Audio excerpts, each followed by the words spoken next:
Hi, thank you for coming.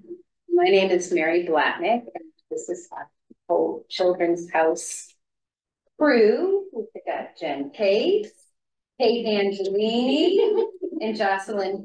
And so we're going to kind of talk in general, but we also can talk specific. And if you have any questions as we're going along, please, we're all adults here, so you don't even have to raise your hand.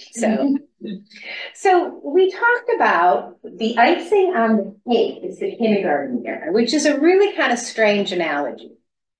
But this is kind of a term that we as a staff talk about all the time. We have a 3-year cycle. In that first year, the children were kind of teaching them to concentrate, lots of language. It's kind of like gathering your ingredients, putting them in a bowl. And then those 4-year-olds are a little more social. They're having longer lessons, and we're kind of mixing it, maybe even getting it in the pan. And if we're lucky, we get it in the oven. And then the 3rd year comes. They have all these skills. They have all these experiences. They have trust in their environment. And that's like the icing. And I know that families have this question, right? Wow, this is this great preschool, but we've got a kindergarten. Why would we stay here? And so we're going to tell you why. Because it's the icing on the cake, and to not have that 3rd year is really missing out. So let's see. So one of the big pieces that we're going to talk about is Montessori educating the whole child. So today we're going to talk about the social, emotional, and how that affects the academic development of the children. And so this 3-year cycle, ideally some of the children are even with us for 4 years if they're coming in at 2.5. And what do these kindergartners look like? After being in a classroom, they've been looking forward to being one of the big kids. The younger children look up to them. They have been in this classroom. They know where things are, what the routines are. So what we see are children who are confident. They're developing agency, their leadership skills, empathy, and they're learning to take responsibility. And in these 2 photos happen to be from my class. A 5-year-old is teaching the sandpaper letters to a 4-year-old. And you can see this child here is 2, and she's just really looking up to that 5-year-old, going, making letters. So the children are learning from each other, and every little one wants to be a big one, and it feels really good. Now that's you. Push the word. Okay, we will go deeply into some of the academic benefits, but we can start with the social emotional piece of your child's kindergarten year, because that is going to lay the groundwork for the academic. So imagine, if you will, moving to a new job, right? New office, all new colleagues, new bosses, all the networking, all the relationships that you would need to build, right? It's a lot of work starting over. Now imagine you have to do that every single year. That would be really hard, right? But that's what the traditional educational model asks of children. So no wonder that children at HMS are able to take their learning further, because they've already done all the networking, they've laid the groundwork for 2, sometimes 3 years. And so now they can shine.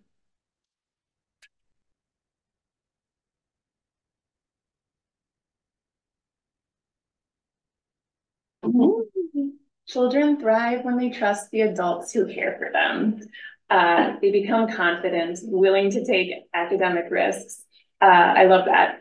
So we know that taking risks, that stepping outside of our comfort zone is a huge part of growth. And that risk taking only happens when there's trust. And so the kindergarten students trust us because we put in the time with them. We know them, we know you, we know where they're coming from, we know what made them really excited when they were 2 or 3 or 4 years old. We remember the nervous excitement of their first day of school. And we bring all of that knowledge of them into the interactions we have with them during their kindergarten year. Xander is conducting research on snakes in that picture. And I think he's writing that snakes are sneaky. These children are leading each other through like a guessing game, right? Is that you, Mary? We were meeting trees by their feel, but you have to really trust your peers that you can be in the woods with a blindfold. Totally. And that doesn't happen. Yeah. With someone you've known for a month or 2 months. Nor should it.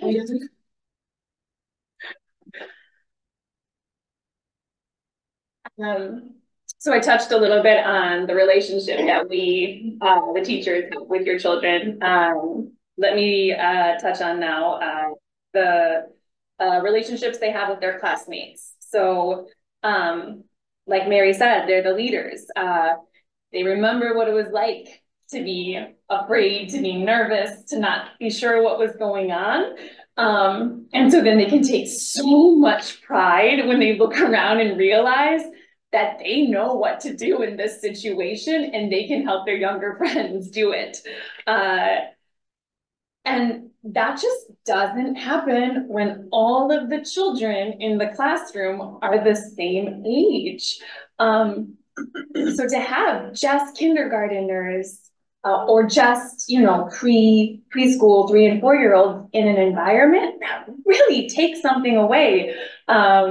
Mary always says, if I had to only keep one aspect of Montessori, it would be these mixed ages. It's the most transformative piece, I think, of the whole system, of the whole teaching model.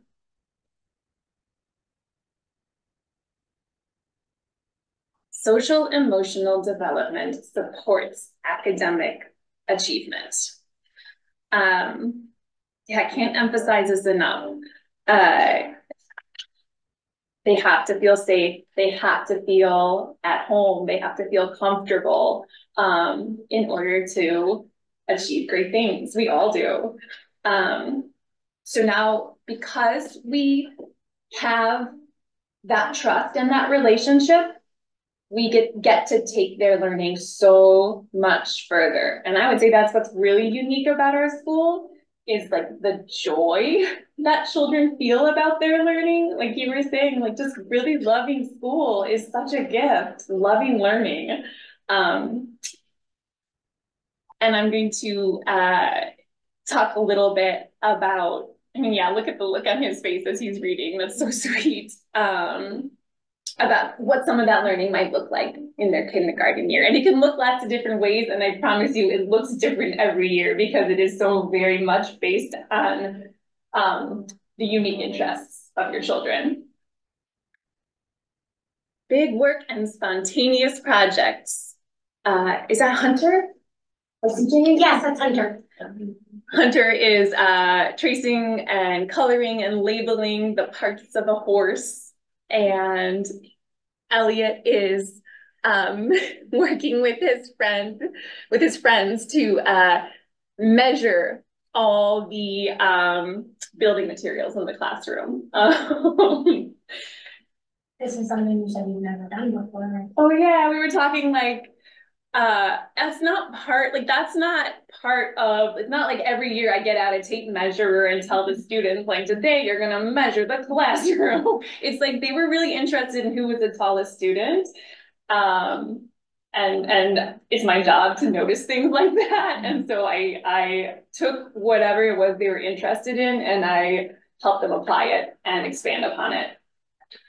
And the same goes for Hunter and his puzzle, because we laid all that groundwork, getting his hand ready, getting so much practice with putting a puzzle together, learning all the names of the parts of the horse. He was able to do this really impressive work. When children are inspired, they take their work to a higher level. So these children are inspired because they have these relationships.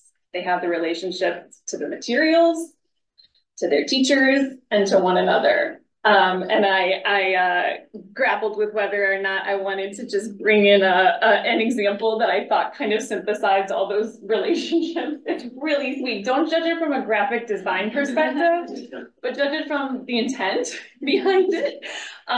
This was one of my kindergarteners, spontaneously, without my suggestion, she decided that we needed a welcome sign in our classroom. So she wrote, welcome. I was like, is that how you spell welcome? I was like, that's perfect, honey. And then she wrote the lyrics to one of her favorite songs that made her happy, Sunshine in My Pocket, Sunshine in My Feet. And then she used a lot of the materials that she had worked with as a 2-year-old, a 3-year-old, and a 4-year-old to create a birthday cake. And to create little critters. I don't know, I'm not sure what's happening down there, but this inspired all of her friends. They wanted, so now I have like 5 welcome signs outside my classroom. And I just thought that was a great example of the way that relationships with one another, with the materials, and with me, let them do what made them really excited and happy. And it involves so many things like planning and sequencing and negotiating and writing. And it's just such a, they took such ownership over it. How old is the kid? She just turned 6. I have to say that the boy on the right-hand side took out the trinomial cube, and that's the A plus B plus C quantity cube, you know. And the picture doesn't look very exciting until you realize he's building it upside down and backwards. You know, which is amazing. Now, if you told a child, oh, now today we're going to do it upside down and backwards. But when a child makes that own discovery, I've never had a child do that in 30 years. Oh, so cool. Oh, this is me. So we have the opportunity, because we know these children, to celebrate who they are. They get to be exactly who they are.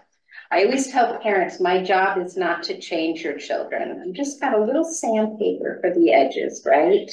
To help them be the best version of themselves. And when a child trusts you, right, and they trust their environment and they have deep relationships, that can happen. And what is really lovely about the Montessori curriculum in all areas, but you know, kindergarten is more academic. The children are working wherever they need to. So if a child is reading phonetically, there's plenty of work for that child to do. If a child is reading well beyond that, they don't have to wait for their friends to catch up. Right? So there isn't that waiting, which is kind of a waste of time for children, right? Or that, oh, everybody's here and I'm trying to catch up. I'm trying to catch up. The children with maybe more skill in an area inspire their peers. Last year, there was a little boy, not in my class, but I got to witness it because he took it on the playground, decided he was going to write his numbers, and wrote to 2000. It was really, really, really a long stroll. I think it went halfway across the playground, and then everybody came to help him roll it back up. See, and joyful engagement. When a child is selecting their work, they can go deep and they're working from joy.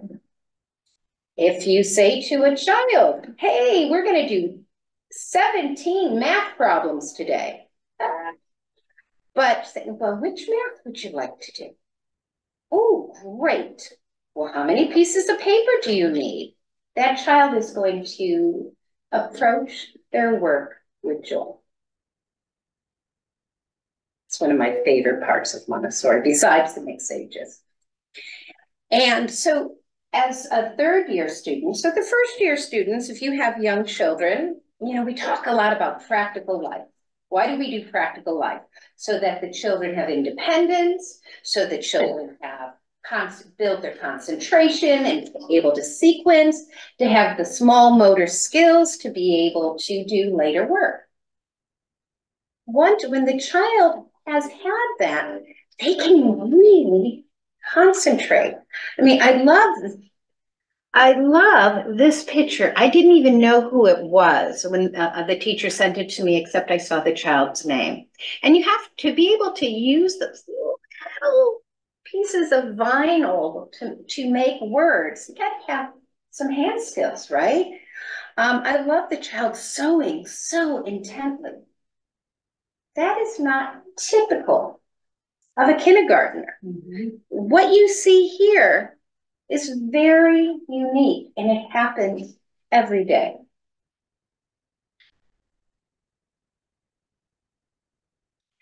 And so we're talking all these soft skills now, right? We have children who are joyful, children who are coordinated, children who are empathetic, children who know how to work together.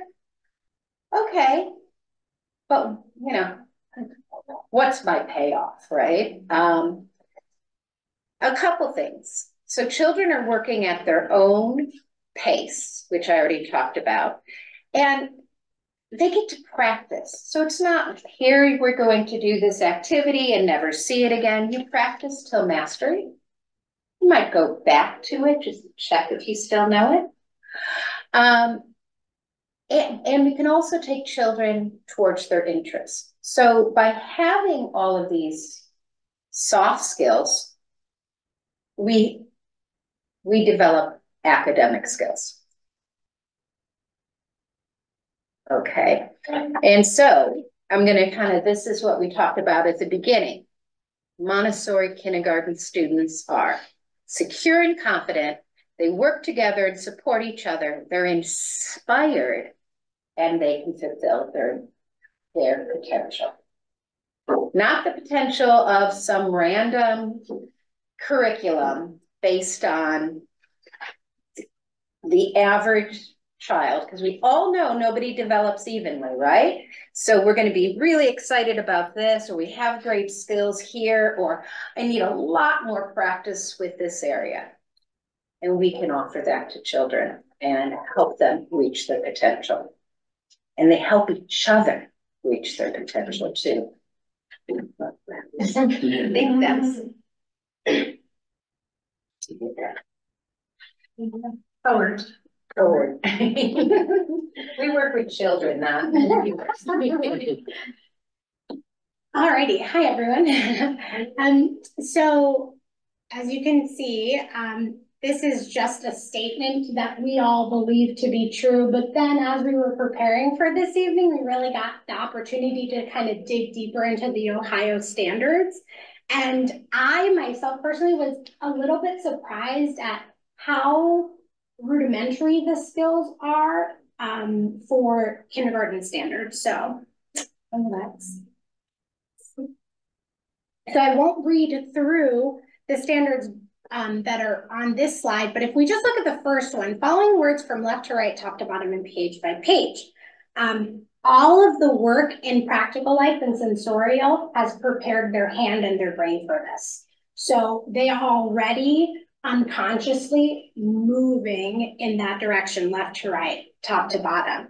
And again, I'm not going to read each line to you, but it is very, again, like I said, I feel rudimentary. Many of our children, and I'm speaking just in my classroom this year, have already acquired these skills, and they are not in the kindergarten year yet.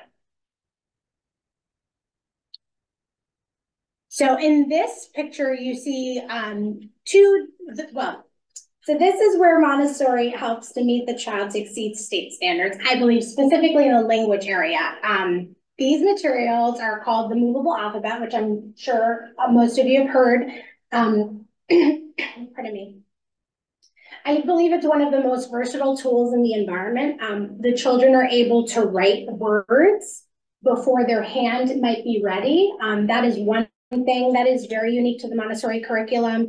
In kindergarten, the state expects a kindergarten child to be able to manipulate the instrument, to think of the letter, to think of the sounds. How do we produce that letter? What does the formation look like? So they're calling on lots and lots of skills. The movable alphabet is a writing tool. It's the first writing tool. And we start simply with phonetic words, phrases, lists, and then eventually stories. So again, over the years, I've seen children who are not of kindergarten age writing stories, creating stories with the movable alphabet. And it gives them such a sense of individuality to be able to communicate their thoughts in such a clear and effective manner at such a young age. Let's see.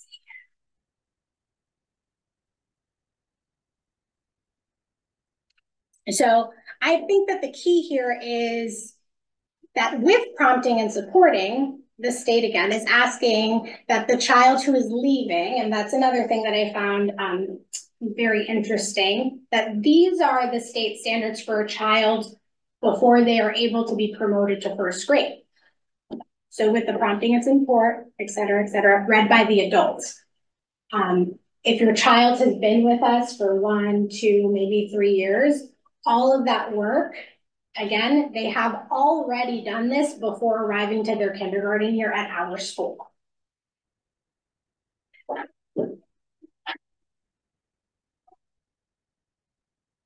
And so another neat thing about the movable alphabet is that, like we talked about before, they're conducting research. And a little anecdote that I thought of from years ago is a child wanted to make, was conducting research on a snake and wanted to make a giant snake. And I said, okay, it was an anaconda, too long, we can't do that. And so she found a different snake, and she ended up working for nearly 2 days on making a snake for her project, and it was 12 feet long. And I mean, I don't know that any other environment would support that kind of curiosity and exploration. So I think it was really special.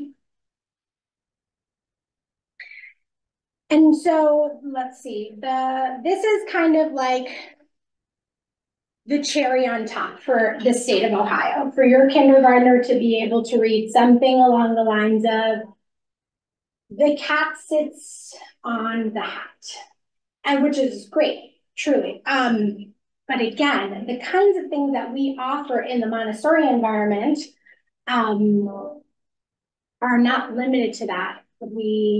In addition to the verbs and adjectives that are spoken about in the slide, we also introduce them to the article, conjunctions, prepositions, adverbs. We have reading sentence analysis. We have different exercises to introduce them to the use of the dictionary, how to alphabetize, all kinds of things that, again, are not on the radar in the public school setting.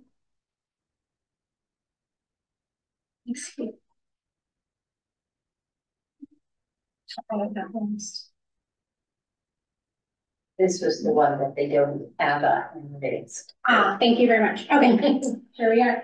So I was surprised again, the state of Ohio does not have any handwriting standards before the 3rd grade, which to me again was extremely surprising. How much could be I would say, missed out on at the very least if we're not giving that attention to children.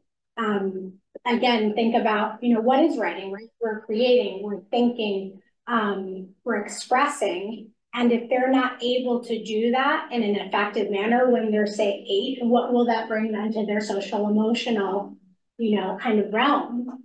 And we might think of it as kind of a small thing, but really these things are life altering. And so let me take a step back. The way that Montessori offers the child to strengthen their handwriting skills, it starts very simply. This is one of the first handwriting exercises. I know you all have seen the metal insets, right? And so it starts with just tracing one shape, a design, etc. It's fun, but it's all preparation for writing. Fraction designs, map making, which I know you're all familiar with. And then the multi-sensorial feedback of the language area, so the physical manipulation of the movable alphabet letters, the use of rice or a sand tray to create cursive letters, working with clay or Play-Doh, and chalkboards, which I know that I really like using chalkboards before paper and pencil because it strengthens the hand. And of course, sandpaper letters, because their muscles are learning how to create those letters long before their hand is ready. And the use of lines, when working with the movable alphabet, it very clearly demonstrates how to use lines of the paper. So you're just kind of placing letters, but really, so yes, I think that's all we have for language.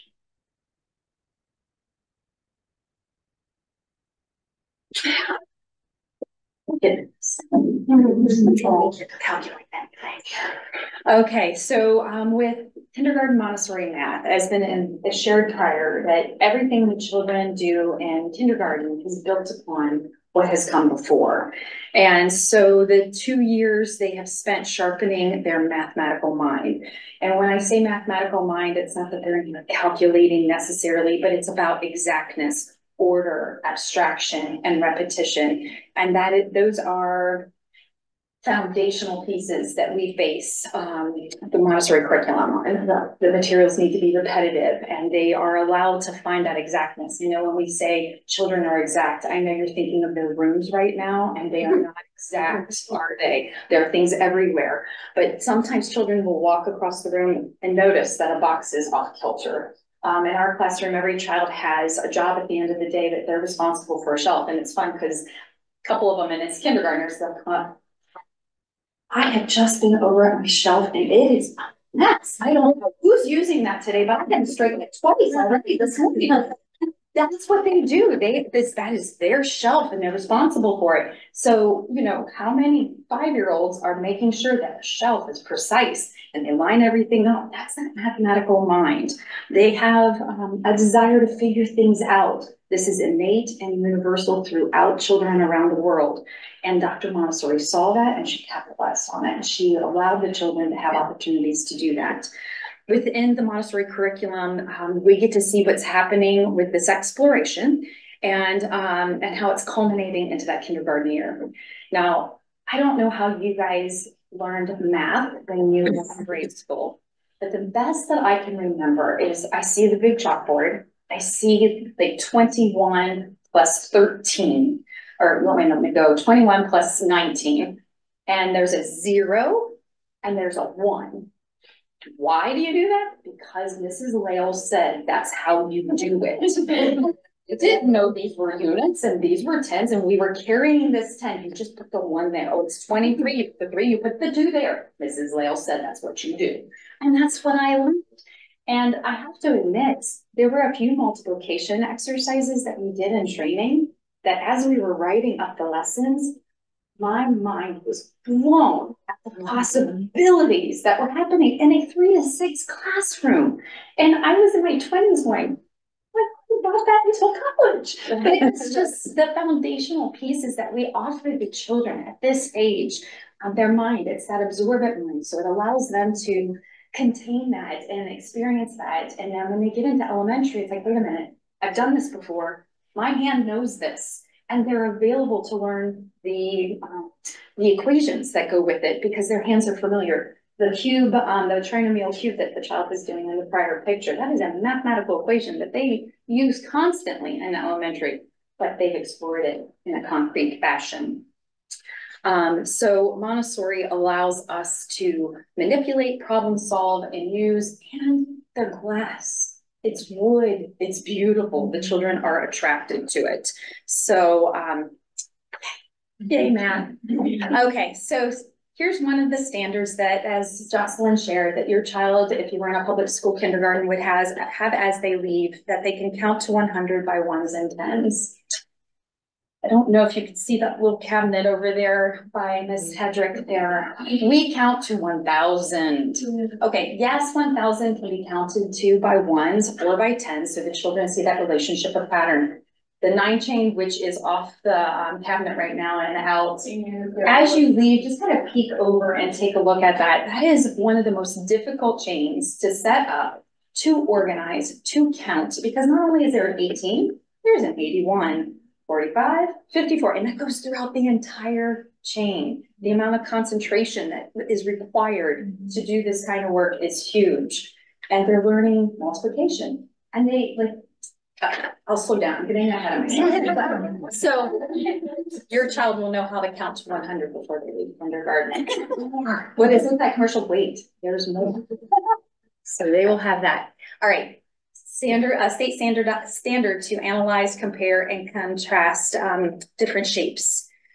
Sensorial area. Once again, what has come before? They have explored the sensorial area with all the initial presentations. So we've invited the children, we've sat them down, we've shown them how to use the material, and we walk them. The 3 and 4 will repeat it just as we've shown. The 5-year-old will be, I'm going to do it backwards and upside down. You know. Like she said, I'm not going to show that child that. That is something they come up with. Different designs. This is not in my album. Dr. Montessori did not tell me I could show that. But the things that guide us, is it dangerous? No. Is it destructive?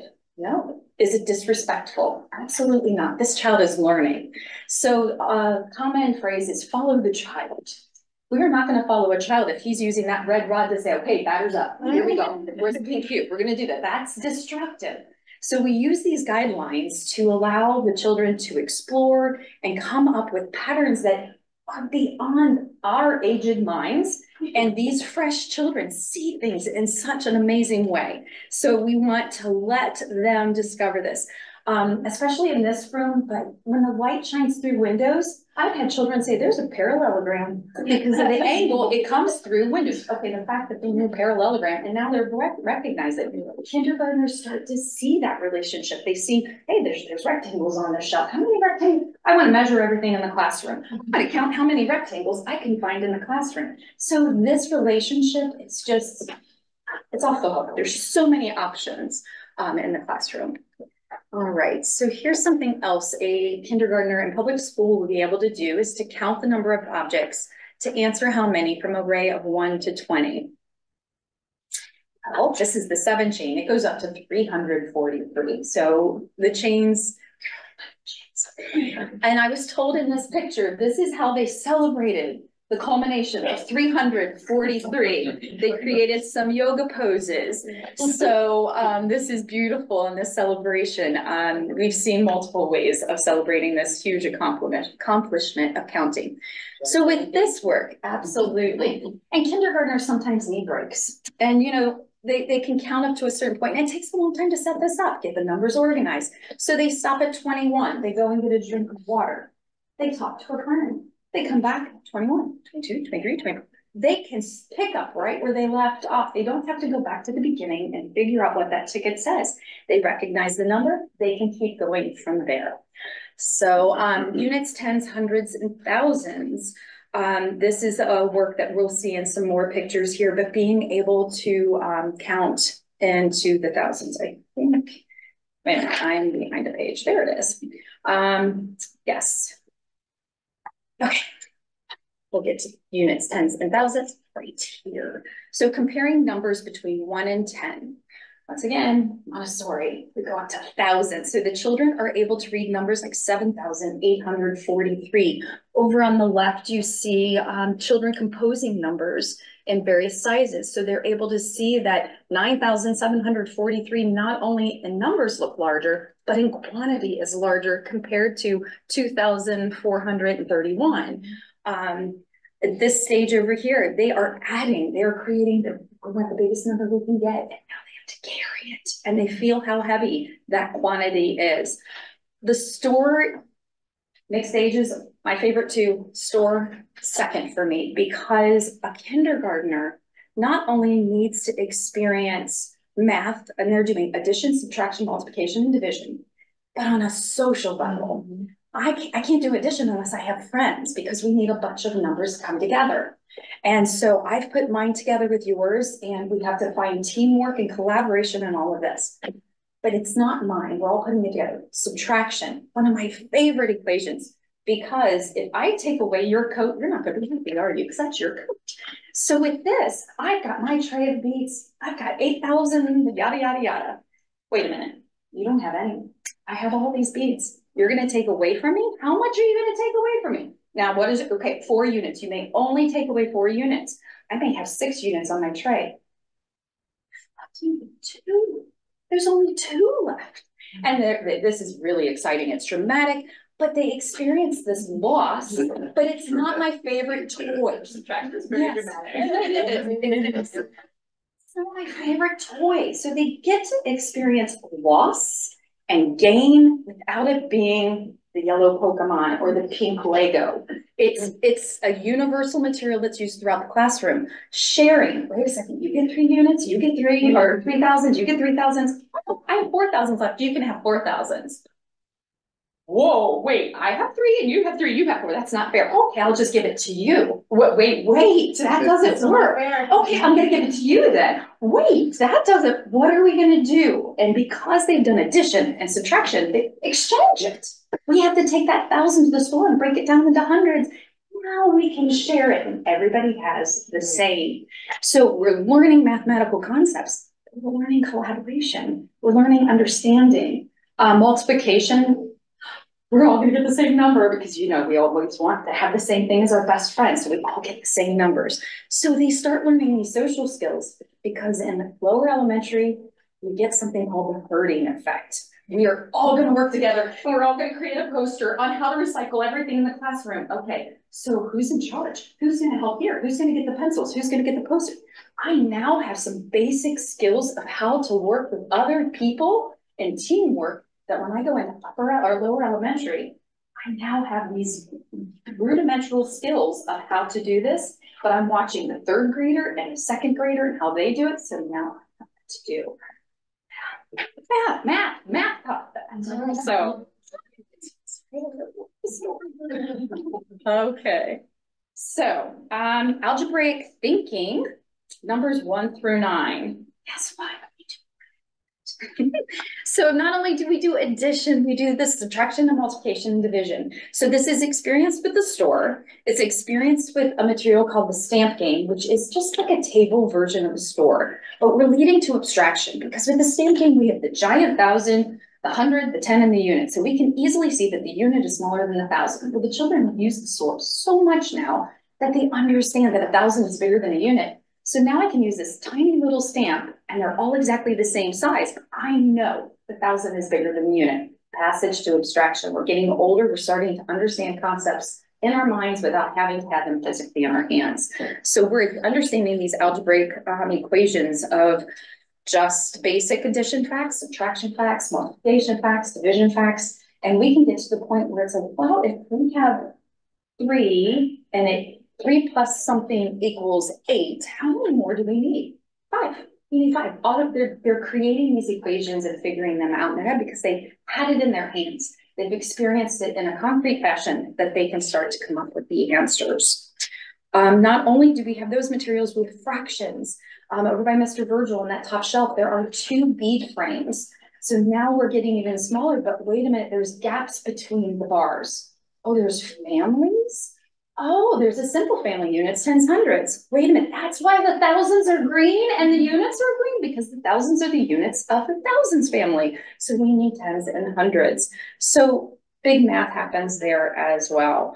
A little anecdote that I had from a child a couple years, well, several years ago, I think he's in college now, set up the stamp game and didn't like that it stopped at thousands. He wanted to write bigger equations. He figured out that green, blue, and red was the pattern. So it's going to be green, blue, and red, green, blue, and red. Now, would I let a child write on materials? Probably not. But he had taken a handful out and flipped them over and wrote 10,000, 100,000 on several pieces, 1 million, 10 million, and 100 million. And he created an equation off of that. And I was just like, now, because I don't know what you're doing here, but it's something big and it's right. And he was creating massive equations. I gave him boxes to put all his pieces in, and he kept it on a little shelf. And when he was ready to do stamping, he would get it out and do that. Mrs. Rinaldi's son, because she's with your daughter. Yeah. So Mrs. Rinaldi's son. But it was just every once in a while I'll find a stamp game that still has something written on it. And I'm like, oh. So it's limitless what they can achieve.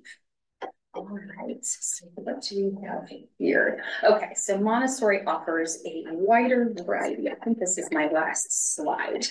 All right, so just to keep, this is the stamp game, by the way. So for those of you who might not know. So it's just that we do offer a wide variety of math skills and opportunities to receive a deep mathematical experience. Once again, they never fail to amaze us. We make math tangible, understandable, and enjoyable. And this is crucial. I mean, there's a good chance all of you loved math when you were in school. I didn't. It was complicated for me. And the fact that children, look at the smile on his face, they love math. And because I love this math too, it is contagious. And so it's like, if we love it, they're going to love it as well. And just this early exposure makes them more comfortable and proficient with more complex mathematical ideas as they progress into their education. In summary, the Montessori approach to kindergarten mathematics offer a rich, comprehensive, enjoyable learning experience that not only meets but surpasses state standards by offering a deep understanding of mathematical concepts in a joyful way. Wow, it's hard to follow that.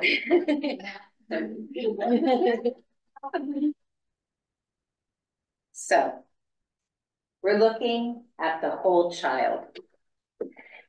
We are supporting all of their development, their social development, their emotional development, which also their academic. They get to be who they are. They get to follow their interests. They're learning to have agency and take responsibility for their learning.